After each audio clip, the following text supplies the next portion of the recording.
शासनाच्या योजना हे त्याच्या दारापर्यंत पोहोचल्या पाहिजेत आणि हा उद्देश शासनाचा आणि महसूल प्रशासन राहिलेला आहे असं आपण या ठिकाणी सांगितलेलं आहे। या कार्यक्रमाचे अध्यक्ष श्री काटकर साहेब, उपायुक्त कार्यालय छत्रपती संभाजीनगर यांना विनंती करतो की अध्यक्ष या कार्यक्रमाचा अध्यक्ष समारोप या ठिकाणी करावा अशी त्यांना मी या ठिकाणी विनंती करतो।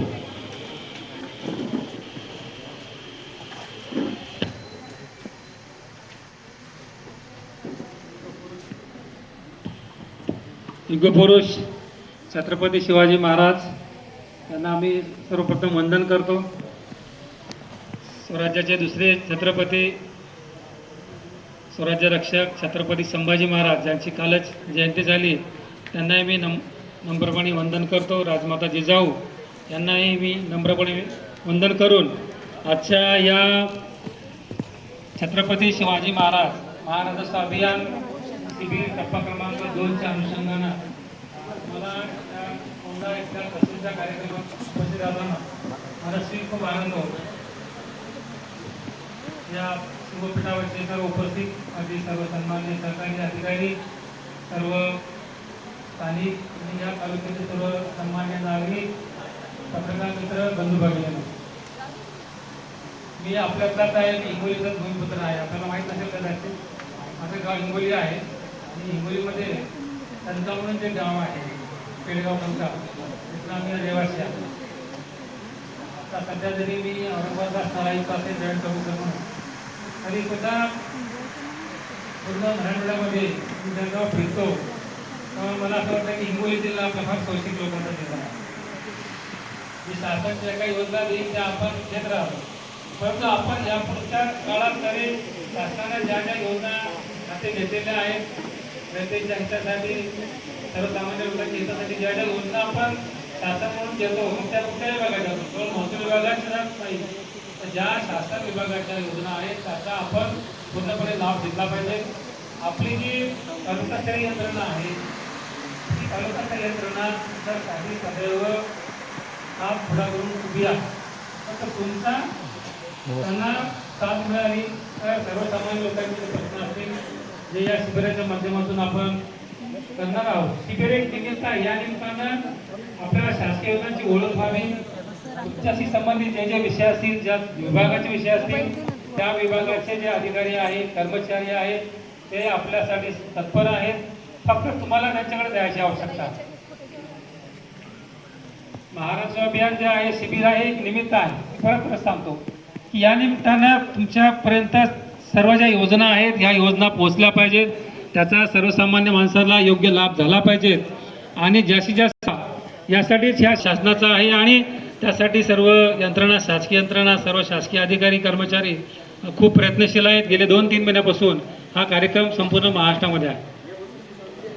आपल्या भागातल्या ज्या विशेषतः समस्या आहेत, शेती संबंधित असतील, विशेषतः वारस नोंदी असतील, ह्या वारस नोंदी अद्ययावत करण्यासाठी स्थानिक तलाठी आणि मंडळाधिकारी यांनी यापुढच्या कालावधीमध्ये ग्रामस्तरावर मोठ्या प्रमाणात वाचन केलं पाहिजे सातबारांचं, किंवा त्या गावी जे काही शेतकरी आहेत, जे खातेदार मयत झाले असतील, तर त्यांचासुद्धा तिथं नोंदी घेऊन जे वारस आपण आज जिवंत सातबारा देतोय हे प्रतिकात्मक स्वरूपात दिलेलं आहे। जे जे शेतकरी कालावधीमध्ये मयत झाले असतील त्यांचे वारसाची नोंदी कशा येतील ते बघितलं पाहिजेत। त्या नोंदीसाठी परत आपण एक विशेष अभियान या पुढच्या काळात घ्यावं। दुसरं, नुकत्याच आता 10वी-12वीच्या परीक्षेचे निकाल लागलेले आहेत, त्यामुळं जूनमध्ये खूप लोकांची गर्दी होते।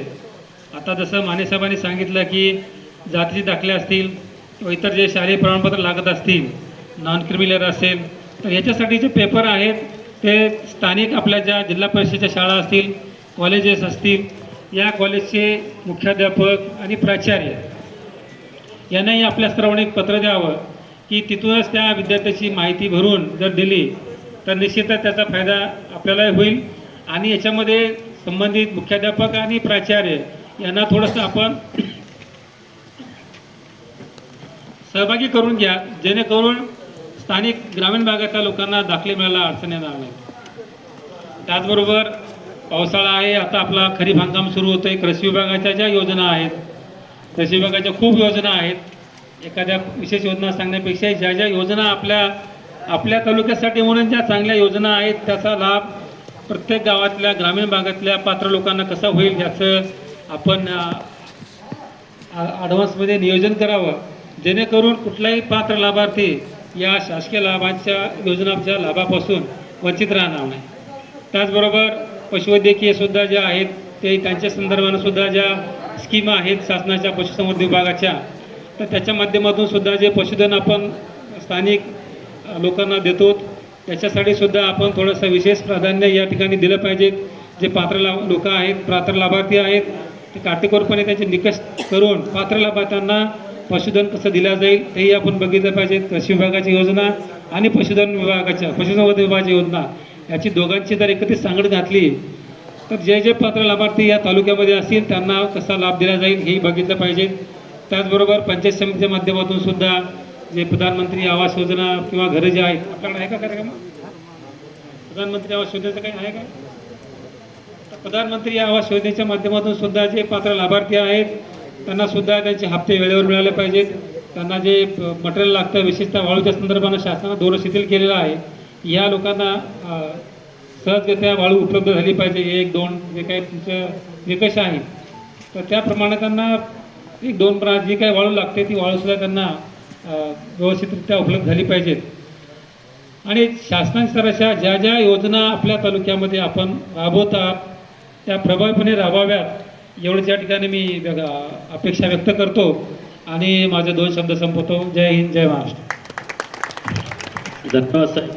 आपण अतिशय चांगल्या शब्दामध्ये उपस्थितांना या ठिकाणी चांगल्या प्रकारे मार्गदर्शन केलं आणि या काही योजना असतात त्या योजना कशा प्राप्त करून घेता येतील